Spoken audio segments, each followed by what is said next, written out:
Palavra da Verdade, com Hernandes Dias Lopes. Amós capítulo 8, versos de 1 a 14.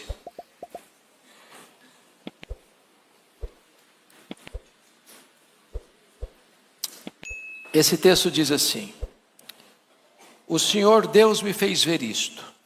Eis aqui um cesto de frutos de verão. E perguntou: Que vês, Amós? E eu respondi: Um cesto de frutos de verão. Então o Senhor me disse: Chegou o fim para o meu povo de Israel, e jamais passarei por ele. Mas os cânticos do templo naquele dia serão uivos, diz o Senhor Deus. Multiplicar-se-ão os cadáveres. Em todos os lugares serão lançados fora. Silêncio. Ouve isto, vós que tendes gana contra o necessitado e destruís os miseráveis da terra, dizendo: Quando passará a festa da lua nova, para vendermos os cereais, e o sábado para abrirmos os celeiros de trigo, diminuindo o efa e aumentando o ciclo, e procedendo dolosamente com balanças enganadoras, para comprarmos os pobres por dinheiro e os necessitados por um par de sandálias, e vendermos o refúgio do trigo. Jurou o Senhor pela glória de Jacó: Eu não me esquecerei de todas as suas obras para sempre. Por causa disto não estremecerá a terra, por causa disso não estremecerá a terra, e não se enlutará todo aquele que habita nela. Certamente levantar-se-á toda como o Nilo, será agitada e abaixará como o rio do Egito.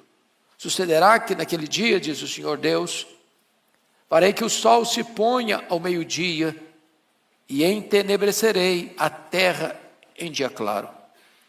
Converterei as vossas festas em luto, e todos os vossos cânticos em lamentações. Porei pano de saco sobre todos os lombos e calvas sobre toda a cabeça. E farei que isso seja como luto por filho único, luto cujo fim será como dia de amarguras.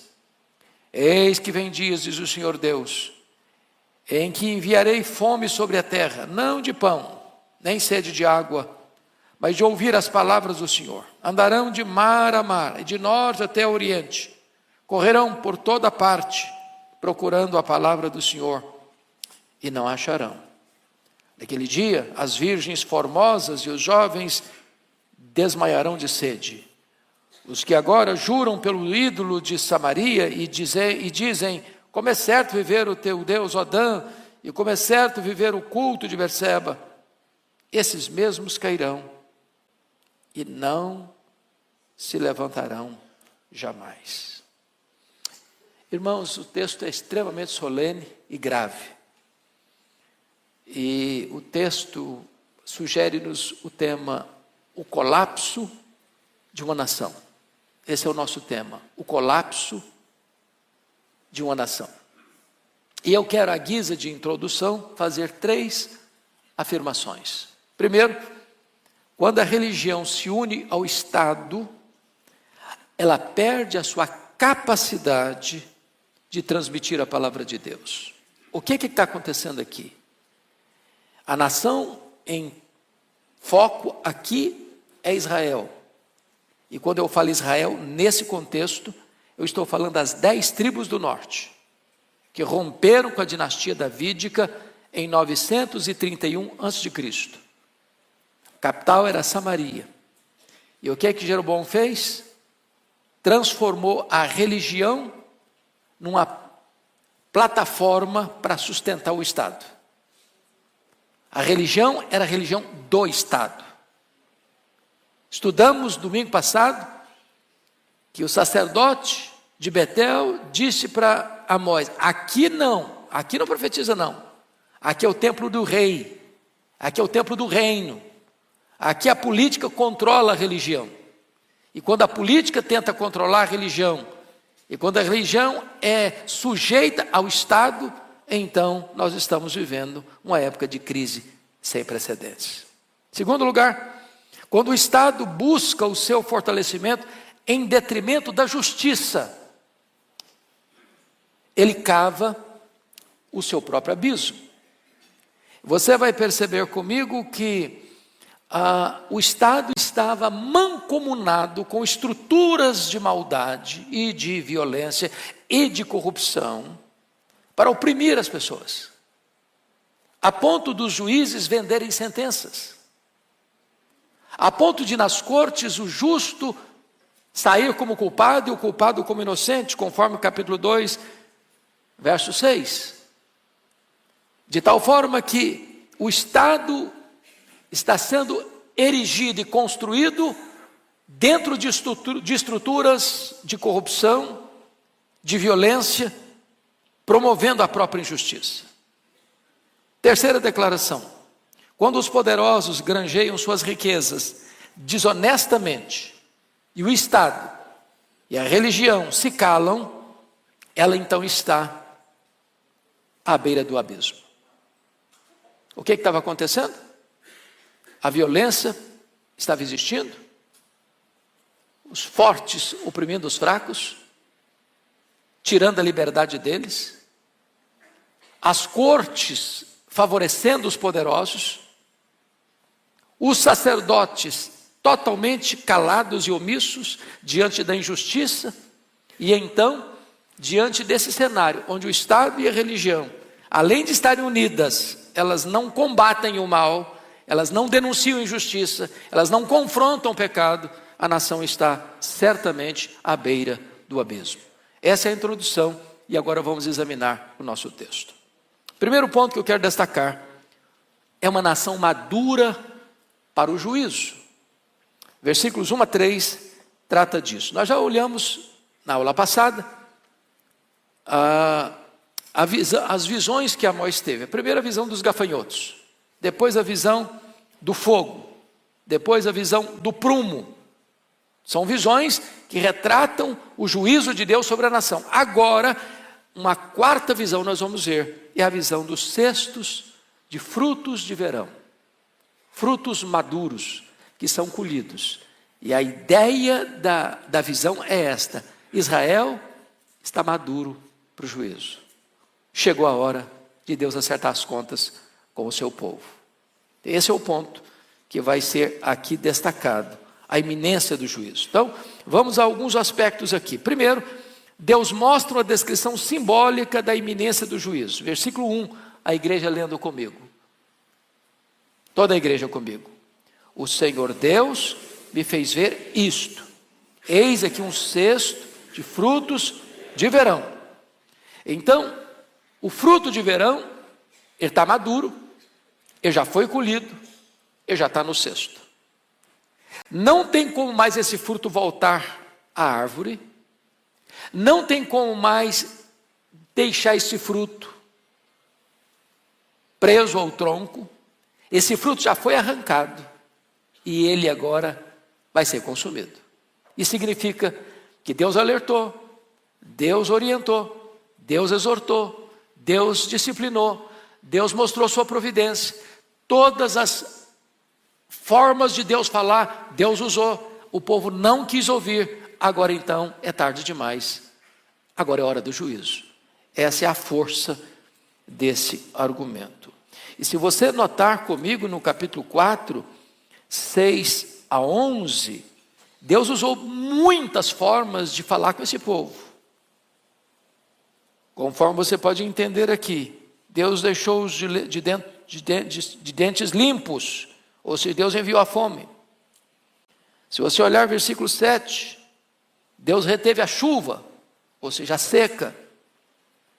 No versículo 8, andaram 2 ou 3 cidades indo a outra cidade para beberem água, falta do principal. Eles não entenderam. Versículo 9, feriu-os com crestamento e ferrugem, ou seja, colapso da agricultura. Eles não entenderam. Versículo 10, envia a peste contra eles, doenças. Eles não entenderam.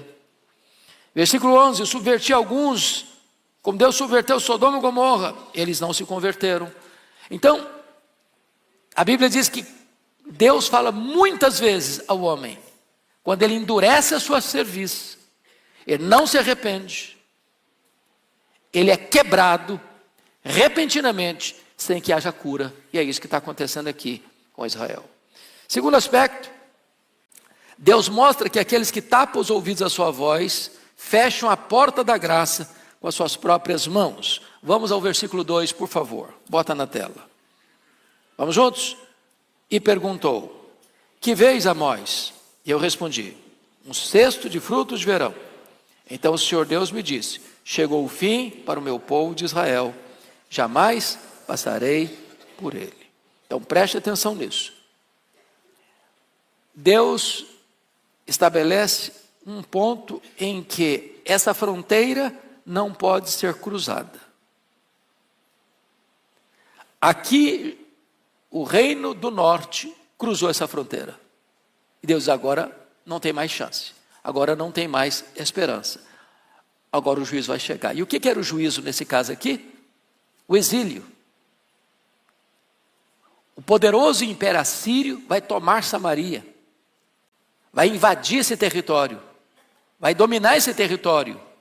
E esses israelitas vão ser arrancados da sua cidade, da sua terra, da sua nação, e vão ser levados como escravos para Nínive, para o Império Assírio. O mesmo aconteceu no Reino do Sul, em virtude dos pecados de Manassés. Deus disse: chegou, não tem mais jeito, não tem como reverter isso mais. Mesmo quando Deus levantou um rei piedoso, Josias, e fez reformas extraordinárias, Deus diz: olha, a reforma foi importante, tudo bem, mas isso não vai suspender o meu juízo. Já está lavrado o juízo. E a nação de Judá, as 2 tribos do sul, também foram levadas pela Babilônia. Esse é o caso aqui. Chega uma hora que Deus diz: basta, chega, não tem mais oportunidade. Vocês cruzaram a fronteira do limite da paciência divina. Terceiro, Deus mostra que oportunidades perdidas podem jamais ser recuperadas. Versículo 2 ainda retrata Deus dizendo assim: chegou o fim para o meu povo, jamais passarei por ele.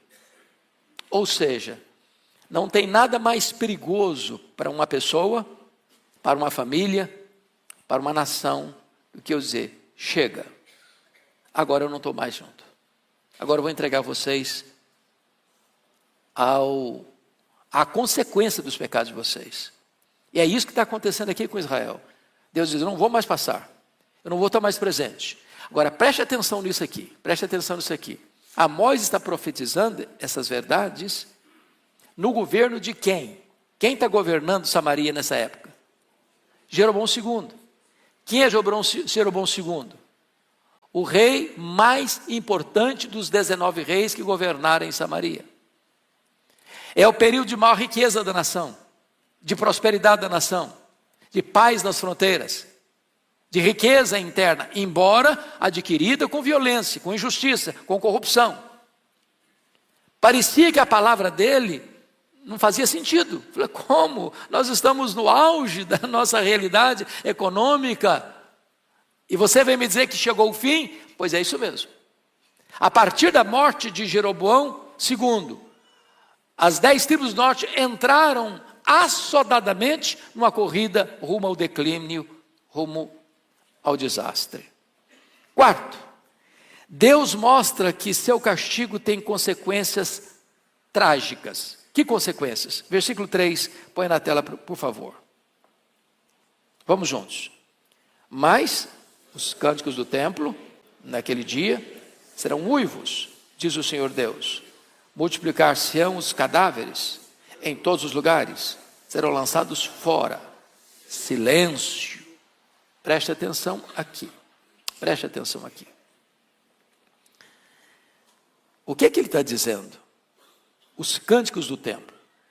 Que templo é esse? É o templo de Jerusalém. Que templo é esse? É o templo de Betel, é o templo de Dan, é o templo de Berseba, é o templo de Gilgal. São templos rivais ao culto verdadeiro. Os cânticos lá eram cânticos diante de um bezerro de ouro, de um culto sincrético, de um culto que não era genuíno, verdadeiro, que agradava a Deus. Então existe uma alegria aqui que não é a alegria de Deus, Existe uma alegria aqui que é a alegria do culto falso. Ou vocês não acham que seitas, heresias, não celebram, não festejam? Sim, festejam, mas não é a alegria de Deus. Essa alegria vai se transformar em uivo. Segundo lugar, a pretensa segurança deles, vejam vocês, multiplicar-se-ão os cadáveres. O que ele está falando? Ele está falando que a Assíria vem. E eu não sei se vocês já leram sobre a Síria, mas era o império mais perverso. Eles entravam numa cidade e eles matavam os homens e empilhavam as cabeças na porta da cidade para dizer o seguinte: ninguém resiste à Síria e escapa. Então, quando a Síria cercou Samaria, foram 3 anos de cerco. As cidades eram muralhadas. Samaria está num monte. Então o que se fazia? Cercava a cidade, não entrava provisão, não entrava comida, não entrava o que o povo precisava, o povo ia perdendo a capacidade de sobreviver, as pessoas iam adoecendo, as pessoas iam morrendo de fome, as pessoas iam morrendo de doença. E o povo, então, quando não tinha mais qualquer capacidade de resistência, o inimigo entrava, destruía a cidade, matava o povo à espada. E o texto é tão grave que diz que os corpos não serão nem sepultados. Para o povo israelita não tem nada mais infame do que deixar uma pessoa insepulta. É por isso que lá nessas 10 tribos, quando fala de Jezabel, que era a rainha tão violenta e tão truculenta e tão perseguidora dos profetas de Deus, Deus diz: essa mulher não vai nem ser sepultada, os cães vão ser a sua sepultura. E mais, nessa hora vai ser de tanta dor e de tanta angústia, que não adianta fazer discurso de consolação, e a palavra é silêncio. Silêncio, não adianta falar, nada vai trazer refrigério e consolo para esse povo.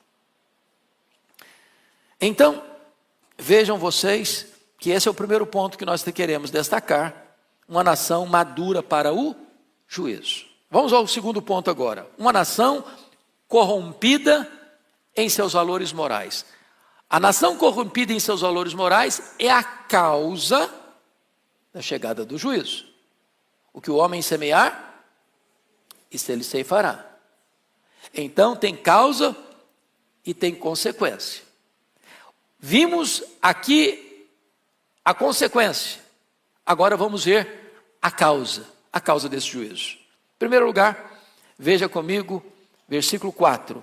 A opressão ao pobre significa amar mais a injustiça do que a misericórdia. Leia o 4, toda a igreja comigo. Ouvi isto, vós que tendes gana contra o necessitado e destruís os miseráveis da terra. Agora preste atenção nas 2 palavras dele, gana. Gana, o que é gana? É uma vontade voraz. É alguém que parte para cima do outro com fúria, com determinação de arruinar com a vida dele. E ele usa outra palavra pesada.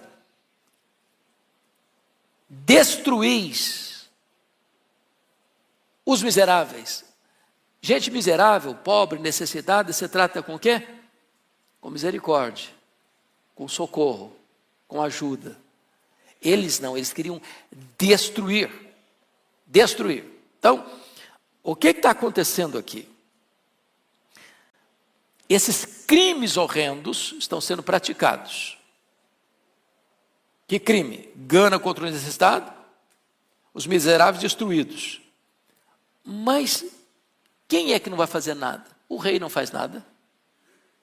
As cortes, os juízes, em vez de não só não fazer nada, eles fazem parte do processo de destruição, porque eles vendem sentenças. Eles compram os justos por dinheiro, conforme o capítulo 2, versículo 6, está escrito aqui. Porque os juízes vendem o justo por dinheiro e condenam o necessitado por causa de um par de sandálias, ou seja, acaba que condenar o justo virou uma coisa barata, eles vendem o justo por qualquer preço, e em virtude disso, o rei não faz nada, os juízes não só não fazem nada, mas aumentam o problema, e os sacerdotes, que deveriam ser a consciência do Estado. A igreja é a consciência do Estado. A igreja não pode ser unida ao Estado, mancomunada com o Estado, aliançada com o Estado, porque ela tem que ter liberdade, independência para exercer voz profética. Os sacerdotes também não falam nada, não erguem a voz, não denunciam o pecado. Então, a opressão do pobre significa amar mais a injustiça do que a misericórdia. Segundo ponto, o desprezo pelo culto divino, ou seja, amar mais o lucro do que a Deus. Põe na tela o versículo 5, por favor. Desprezo pelo culto divino. Vamos ler todos o versículo 5. Dizendo: quando passará a festa da lua nova, para vendermos os cereais, e o sábado, para abrirmos os celeiros de trigo, diminuindo o efa e aumentando o ciclo, procedendo dolosamente com balanças enganosas. Vamos entender isso aqui. O calendário religioso deles, embora esteja numa igreja, num culto sincrético, tá lá, é um bezerro de ouro, mas eles acham que estão adorando a Deus. Então eles preservam o calendário religioso do sábado, da lua nova, das festas, e eles vão para a igreja. Mas, na verdade, eles vão para a igreja por uma questão de hábito, de costume, de ritual. Mas eles estão doidinhos para que passe logo o sábado. Eles estão lá na igreja, mas o coração deles está lá no comércio. Quando vai passar logo? Quando vai terminar logo esse dia? Para quê? Para quê? E eles respondem: para quê? Para vendermos os cereais. Eles acabam acumulando em suas mãos todo o cereal. E aí o que vai acontecer? Então nós vamos abrir os celeiros de trigo. E aqui cometendo alguns crimes. Primeiro, diminuindo o efa. Efa é uma medida, 32 litros. Então o cara vende 32 litros, mas entrega 30. Aumentando o ciclo, ou seja, aumentando o dinheiro, o peso. Inflacionando. Procedendo dolosamente com balanças enganadoras. Eu não sei se vocês lembram das balanças de 2 pratos, das vendinhas de secos e molhados. E o cara bota um peso aqui de 1 quilo de um lado e bota o produto que você comprou, o arroz, o feijão, não sei o quê, do outro prato. Só que aquele peso de 1 quilo, se você for aferir, não tem 1 quilo. Nós poderíamos dizer que esse tipo de coisa ainda acontece. Por exemplo, quando a pessoa compra um produto que tem na propaganda que tem essa qualidade, mas na verdade ele não tem essa qualidade, é uma qualidade inferior. Vocês acham que essa corrupção do comércio ainda existe?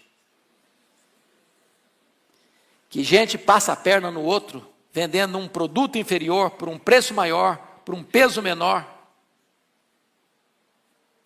não entregando aquilo que na verdade está prometendo que vai entregar. Agora, chamo a atenção de vocês para esse ponto. O profeta Amós começa a profecia dele denunciando nações. O Deus a quem servimos, irmãos, é o Deus da igreja, é claro, mas é o Deus das nações. Deus se interessa com o que acontece nas nações. Deus se interessa quando as nações se reúnem para tratar da sua agenda internacional. Deus se importa com o comércio internacional. Deus se importa com a violência internacional. Deus se importa com isso. Ele é o rei de toda a terra. E agora, veja você que a ira de Deus está vindo sobre esta nação, não só em virtude de pecados espirituais, de idolatria, de bezerro de ouro, mas o juízo está vindo também quando as cortes se corrompem, quando o comércio se corrompe, quando os governantes se corrompem, quando os sacerdotes se corrompem. É um conjunto que leva uma nação à ruína. Terceiro, a nação está indo a juízo porque o comércio é fraudulento, amar mais o lucro do que a honestidade. Vamos ler agora o versículo 5b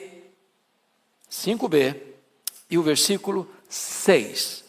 O 5b começa aí diminuindo o efa. Vamos lá, juntos? Diminuindo o efa, aumentando o ciclo, procedendo dolosamente com balanças enganadoras, para comprarmos os pobres por dinheiro e os necessitados por um par de sandálias e vendermos refúgio do trigo. Então preste atenção, por que esses instrumentos de medição do produto são adulterados para dar prejuízo. Qual o propósito deles? Comprar o pobre por dinheiro. E mais, os necessitados por um par de sandália. Para quê? Para vendermos o quê? O refúgio do trigo. O que é o refúgio do trigo? É aquele trigo que é colhido e tem impureza nele. Ele não é de boa qualidade. Eu poderia comparar isso hoje com a questão do café. O Brasil é um país produtor de café. Meu estado, do Espírito Santo, é o maior produtor de café Conilon do Brasil. E a minha família mexe com café. E eu vejo lá como é que a coisa é processada. Então você tem lá a máquina de pilar. E tem 3 bicas, café pilado. Você tem um café que é o grão bonito, perfeito, sem nenhum problema, bonito. Na segunda bica vem um café que está meio queimado, tem um pouquinho de broca. Na terceira bica vem um café todo quebradiço, que se chama de escolha. E lá atrás, para fora da máquina, a escolha, que é a palha. As pessoas, às vezes, que compram o café, misturam o café bom com o café mais ou menos, com o café ruim, e alguns introduzem até palha, e torra tudo isso, e você consome tudo isso, pensando que está consumindo um produto de boa qualidade. Isso é corrupção, isso é violência. Isso é comércio que ofende a justiça de Deus. E Deus está olhando tudo isso. Lá no passado e aqui no presente. Então, veja que eles cometeram, então, 3 crimes no comércio. Primeiro, na qualidade inferior do produto. Segundo, na elevação do preço. Terceiro, na quantidade menor do produto que entregam. E Deus está lá do céu olhando isso. Diz, eu não aceito isso. Eu não aceito isso. Quarto lugar, tratar as pessoas como coisas. Amar mais a si mesmo que o próximo. Versículo 6, nós podíamos repetir a leitura. Vamos lá, todos nós.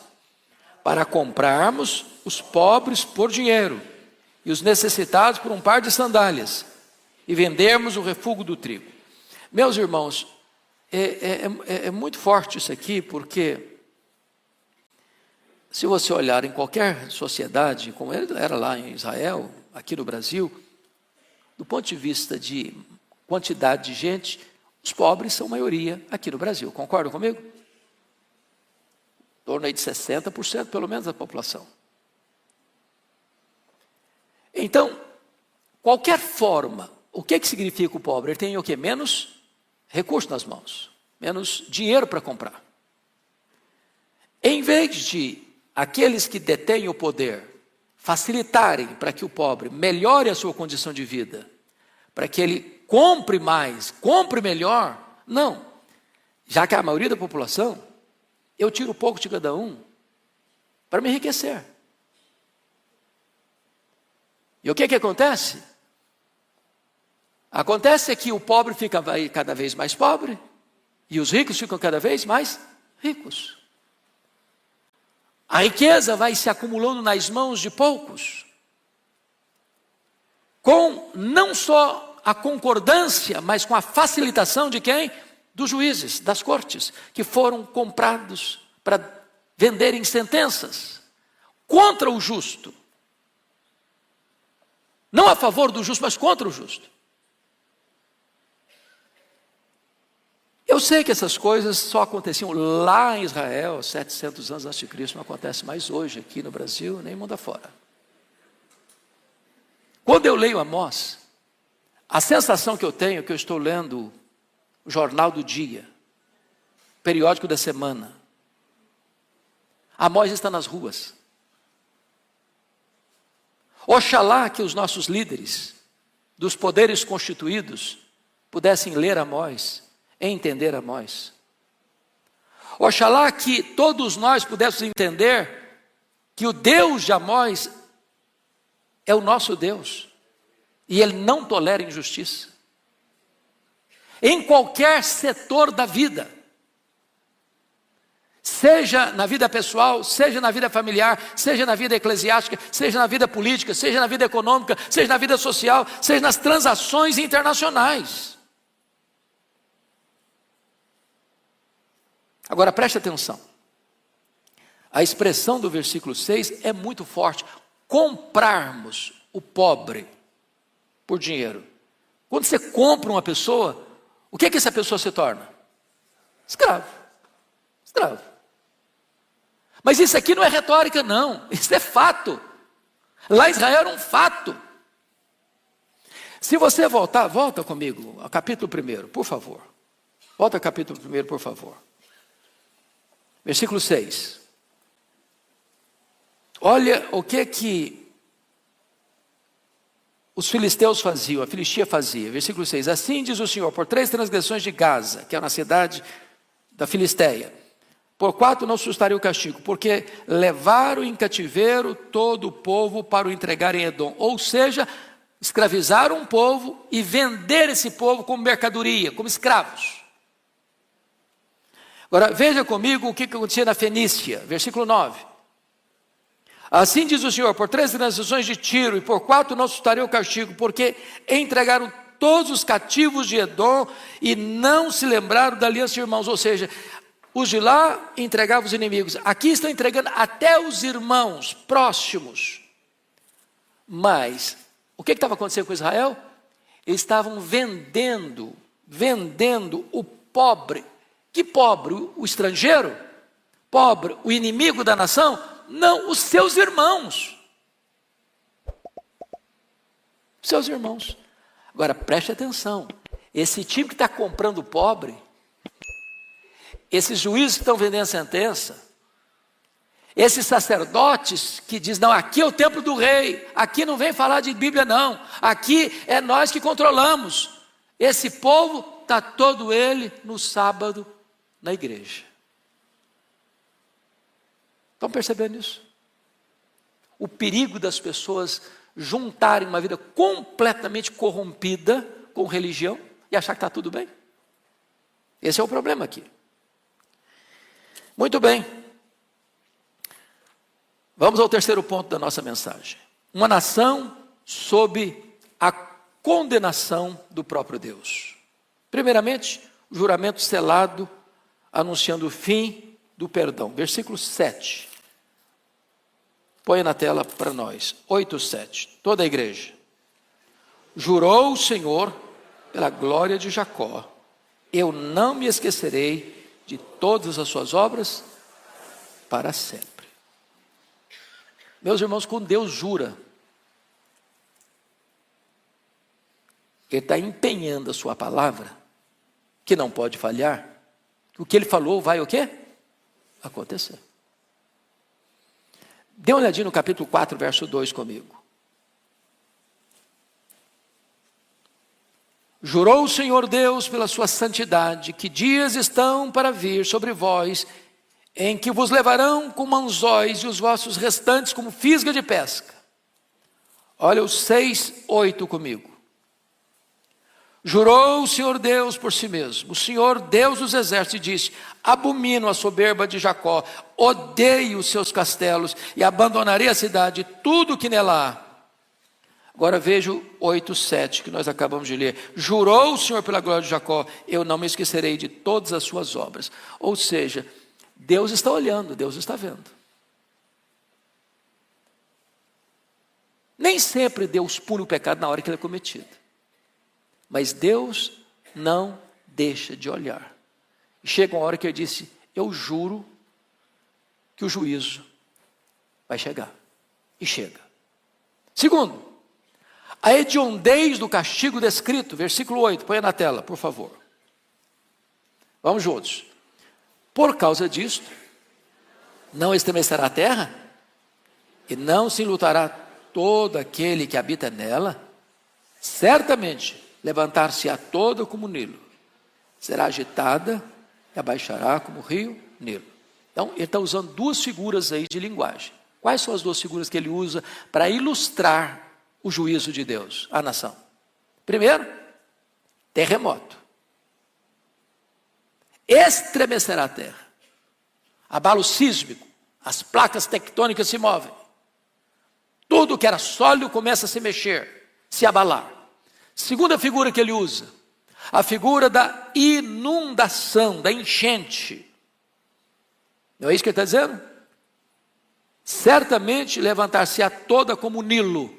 Naquela época, irmãos, já o Nilo, vocês sabem disso, é o rio mais longo do mundo. Não é o maior, mas é o mais longo. Então, quando se falava em rio grande na época, o que se conhecia era o Nilo. A inundação do Nilo era uma coisa temida. E aí ele está dizendo o seguinte, olha, assim como um terremoto abala, assim como a inundação traz tantos problemas, assim vai ser o juízo sobre a nação de Israel. Terceiro, a rapidez com que esse castigo vai chegar. Põe na tela o versículo 9, por gentileza. Vamos juntos? Sucederá que naquele dia, diz o Senhor Deus, farei que o sol se ponha ao meio-dia, e entenebrecerei a terra em dia claro. Ele está usando uma figura de linguagem. Que hora que o sol se põe é meio-dia? Meio-dia é hora de quê? Sol a pino. Claro, luz. Mas quando aquele dia chegar, de que dia que ele está falando? É o dia do juízo. E o que representa esse dia do juízo para Israel? O cerco da Síria e a tomada de Samaria. E todo o povo sendo levado o quê? Para o exílio, para o cativeiro. Vai ser tão rápido, como se Deus estivesse antecipando a duração do dia. E o dia encerra ao meio-dia. Escuridão total. É a rapidez com que esse juízo virá inescapavelmente, sem possibilitar rota de fuga. Porque meio-dia está escuro. Quarto lugar, as consequências inevitáveis do castigo divino, versículo 10, ponha na tela. As consequências inevitáveis. Toda a igreja comigo. Converterei as vossas festas em luto e todos os vossos cânticos em lamentações.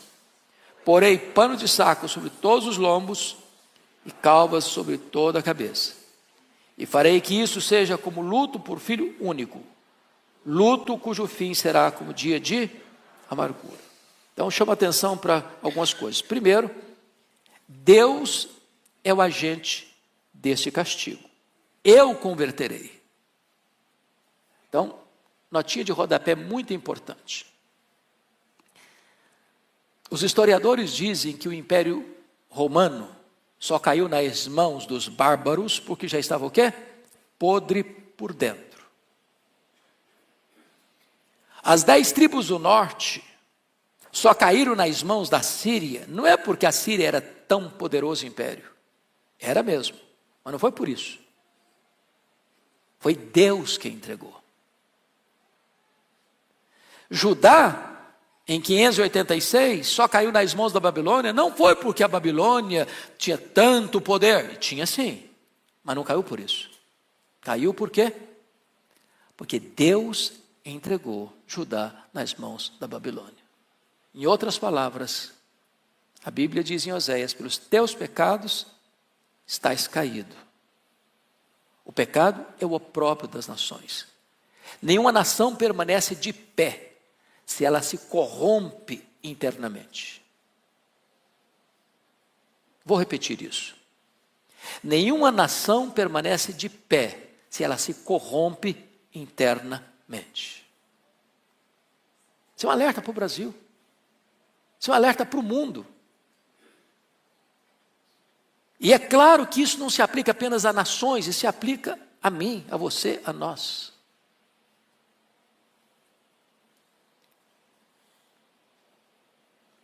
Deus coloca a vida do povo de ponta cabeça. Vejam vocês que pôr pano de saco, isso é uma figura bíblica que não é um costume, não é um hábito, não é uma cultura ocidental. Mas quando uma pessoa se vestia de pano de saco, na época, quando acontecia o quê? Uma calamidade, uma guerra, um infortúnio, um luto dramático. As pessoas punham esse pano de saco para exteriorizar e externar o luto interno, a dor interna, o sofrimento interno, a humilhação interna. Quando Deus diz que vai colocar calva sobre toda a cabeça, nenhum problema contra os irmãos que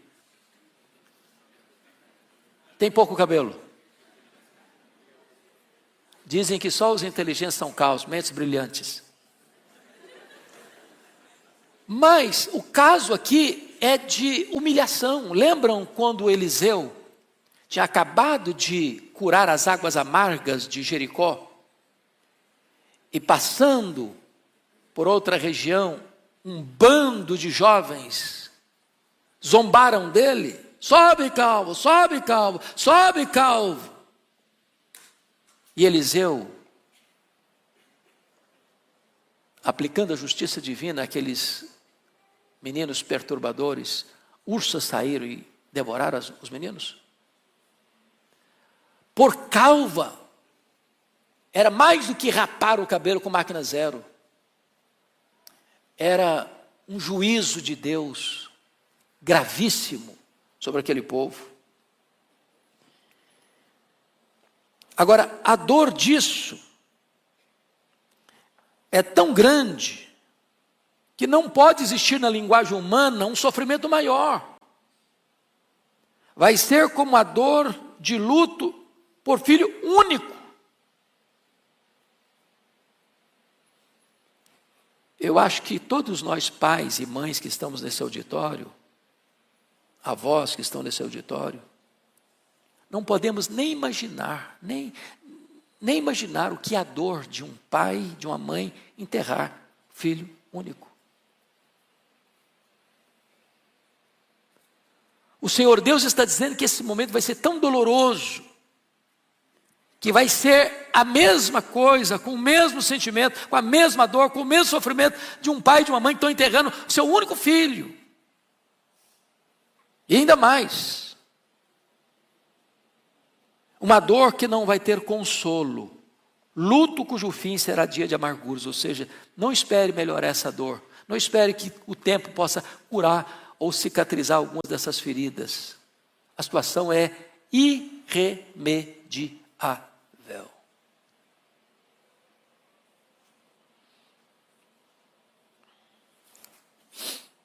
Vamos ao quarto ponto então. É o último ponto. Veja comigo. Uma nação que sentiu fome da palavra de Deus tarde demais.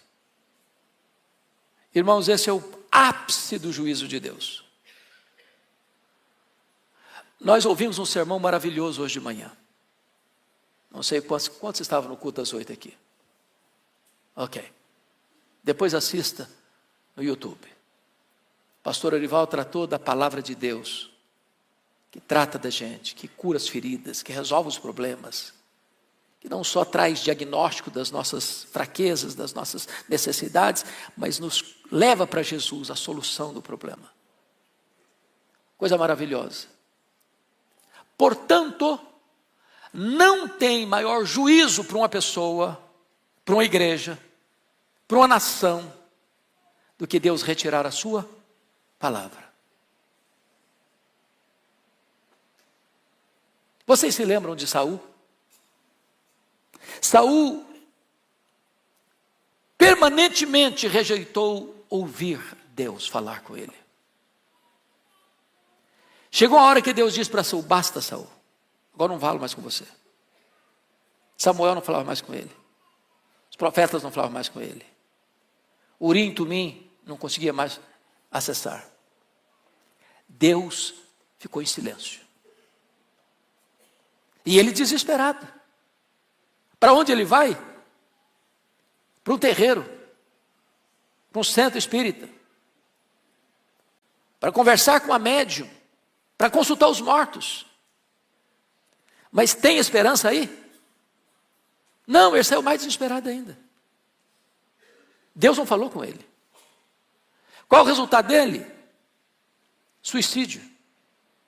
Enfia a espada na própria barriga. Se autodestrói. O que vai acontecer agora, irmãos, no juízo a essa nação?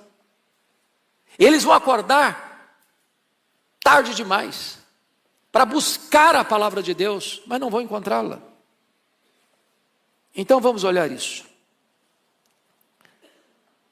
Aquele que não quer quando pode, quando quiser não poderá. E aqui temos um primeiro ponto. Devemos buscar o Senhor enquanto Ele está perto. Versos 11 e 12, vamos ler juntos, todos os 2 versículos.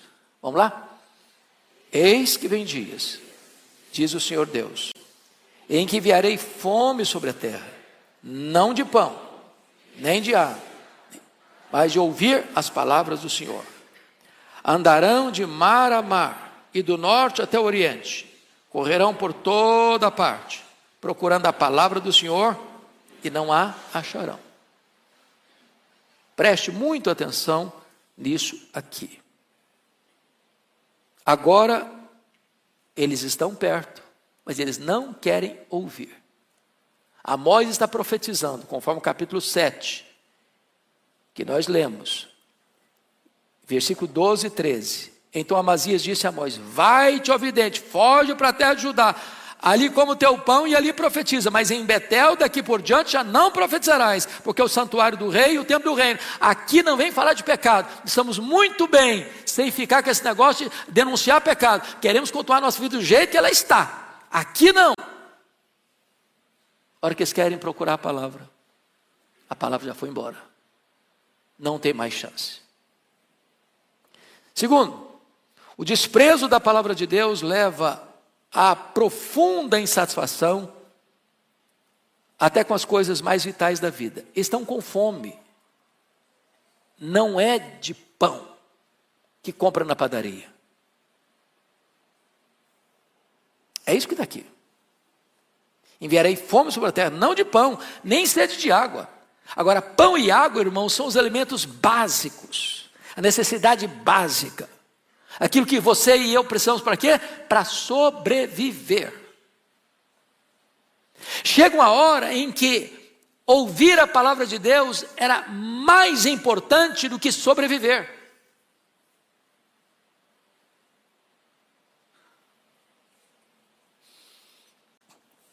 E eles não têm mais a palavra de Deus. O desprezo, em terceiro lugar, o desprezo deliberado da verdade pode levar o homem a uma busca frustrada na hora do aperto. Agora, note comigo a expressão. Eles caminham de onde para onde? Versículo 12. Andarão de mar a mar, do norte até o oriente. Correrão por toda parte, procurando a palavra do Senhor e não acharão. Agora, tem um detalhe aqui, digno de nota. O que você esperava? De norte, andaram de mar a mar, do norte até o oriente. Correrão por toda parte. Mas não diz que eles percorreram do norte ao sul. Por que não? O que ficava no sul? Jerusalém? O templo? A palavra de Deus? Eles correm sofregamente procurando a palavra de Deus, onde não tem o quê? Palavra de Deus. Isso é um engano religioso. As pessoas correm atrás das seitas, do misticismo, da astrologia, da consulta aos mortos, de todo tipo de experiência religiosa subjetiva, sincrética, e não procuram num único lugar onde podem encontrar a palavra de Deus. Mas chama a sua atenção para um outro ponto. A palavra aí do versículo 12, andarão, é uma palavra muito forte. A palavra aqui é a palavra do andar do bêbado, do andar daquele que está cambaleando. Essa palavra era usada e foi usada por Isaías em 7:2, como uma árvore que balança a sua cabeleira no soprar do vento, para lá e para cá. Essa palavra retrata que as pessoas estão andando trôpegas, mancas, confusas, perdidas, sem rumo. Agora saia pelas ruas de São Paulo, pelas avenidas de São Paulo, pelas universidades de São Paulo, pelas escolas de São Paulo, pelo comércio de São Paulo, e você vai ver o quê? Pessoas o quê? Confusas. Há um vazio na alma, há uma falta de significado na vida. Elas correm atrás de alguma coisa que possa preencher esse vazio. Não encontram. Como Salomão, lá em Eclesiastes 2, tentou encontrar um sentido para a vida dele na bebida, na festa, na música, nas realizações, na riqueza, no sexo, na fama. Não encontrou.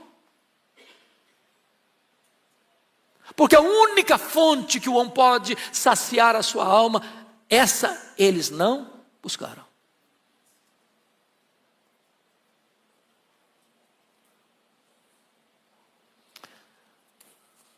Muito bem. Quarto e penúltimo lugar. O desprezo da palavra de Deus leva à sucumbência até mesmo dos mais fortes. Veja o versículo 13 comigo. Toda a igreja comigo. Naquele dia, as virgens formosas e os jovens desmaiarão de sede. Bom, então você tem aqui duas coisas. Você tem o belo, você tem o forte. Não apenas virgens, são virgens o quê? Formosas. Jovem na Bíblia é sinônimo de força física, de vigor físico. Naquele dia não vai adiantar nada. A espada da Síria não vai poupar nem as virgens bonitas, nem os jovens musculosos. Nem beleza, nem força poderá resistir à invasão daquele truculento império. Finalmente, quinto e último lugar. O desprezo da palavra e o envolvimento com a religião supersticiosa produzem uma situação cada vez mais deplorável. Versículo 14. Vamos ler juntos. Os que agora juram pelo ídolo de Samaria e dizem: como é certo viver o teu Deus, ó Dan, e como é certo viver o culto de Berseba, esses mesmos cairão, não se levantarão jamais. Olha o que está acontecendo aqui. As pessoas procuram a palavra de Deus onde não tem palavra de Deus. Correm de mar a mar, do norte ao leste, cambaleando. Nada. Para onde elas se voltam? No desespero delas? Para os mesmos cultos sincréticos, idólatras, que viveram desde o começo da nação com Jeroboão I em 931. Essa nação está há quase 200 anos no mesmo caminho de rebeldia, desobediência, de idolatria, de apostasia religiosa. Para onde eles se voltam? Para os seus ídolos. Quem é o ídolo de Samaria aqui? Samaria é a capital. Qual que era o ídolo deles? Bezerro de ouro.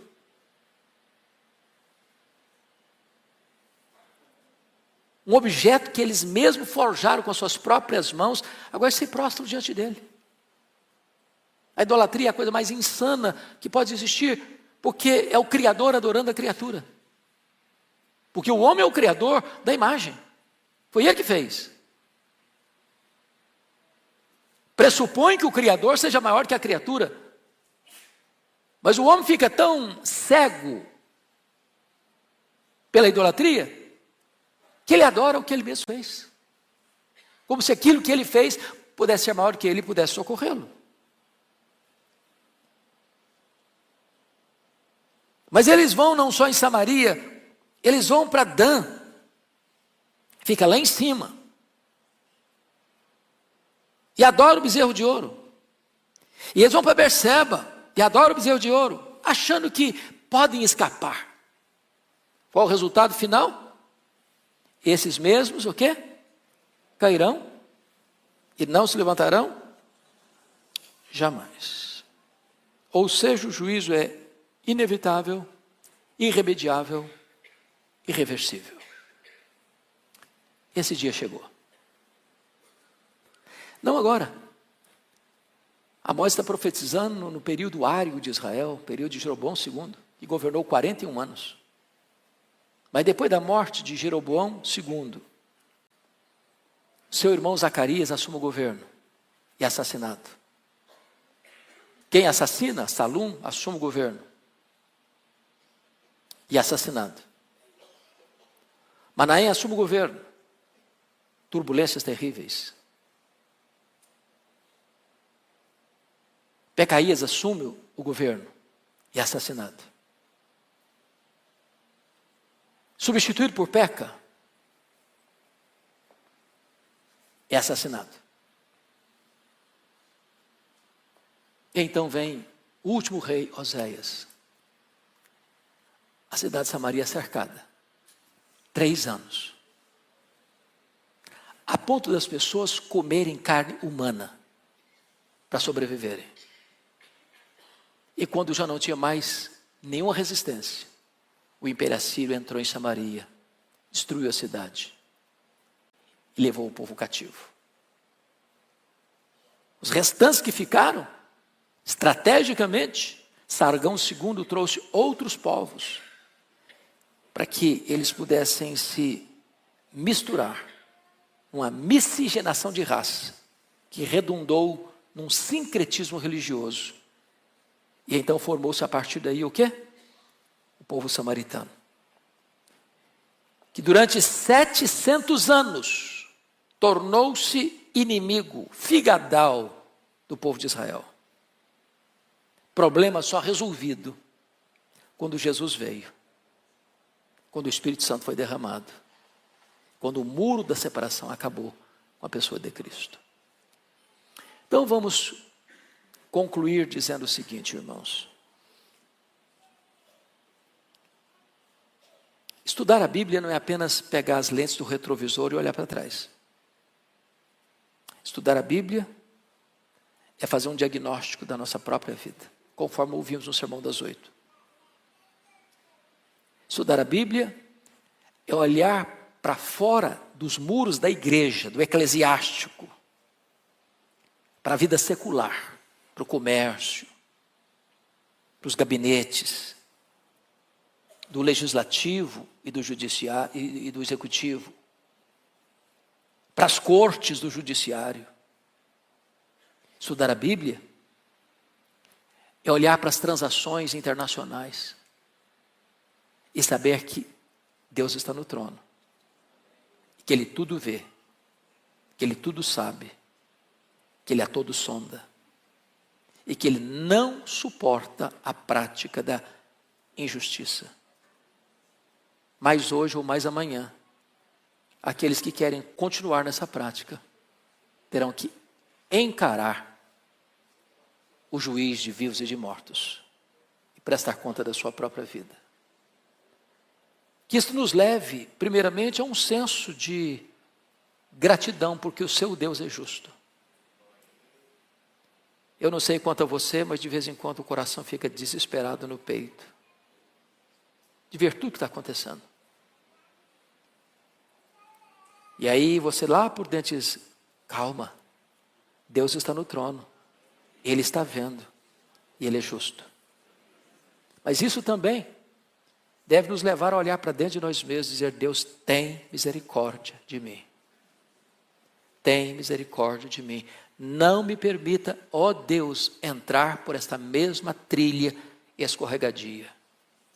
Agarre-se na palavra, agarre-se em Jesus, e nós caminharemos debaixo do sangue do Cordeiro, com segurança para aquele grande dia, porque os nossos pecados já foram perdoados, e nós já fomos declarados justos diante do justo tribunal de Deus, por causa da justiça do justo, Cristo Jesus, imputada a nós.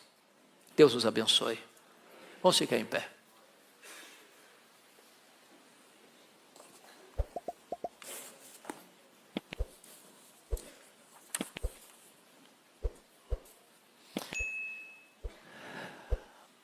Ó Deus, nós estamos expostos diante do raio-x da Tua palavra. Nós estamos, Deus, descobertos, desnudos, diante da sondagem profunda da Tua palavra. Pedimos-te, meu Deus, misericórdia por nós e pela nossa nação. Compadece-te do Brasil, meu Deus. Tem misericórdia do nosso país. Tem misericórdia da Tua igreja nesta nação, para que ela não se corrompa, para que ela não se desvie da verdade, para que ela não se entregue aos desvarios dos falsos mestres, dos falsos profetas. Por amor do Teu nome, ajuda-nos a sermos uma igreja íntegra, bíblica, piedosa, como um luzeiro a brilhar neste mundo de tanta escuridão.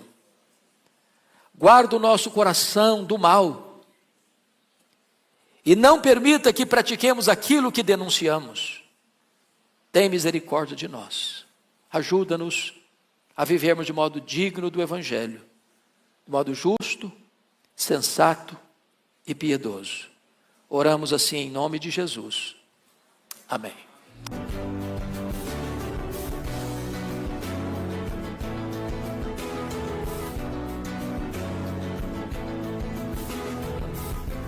Palavra da Verdade, com Hernandes Dias Lopes.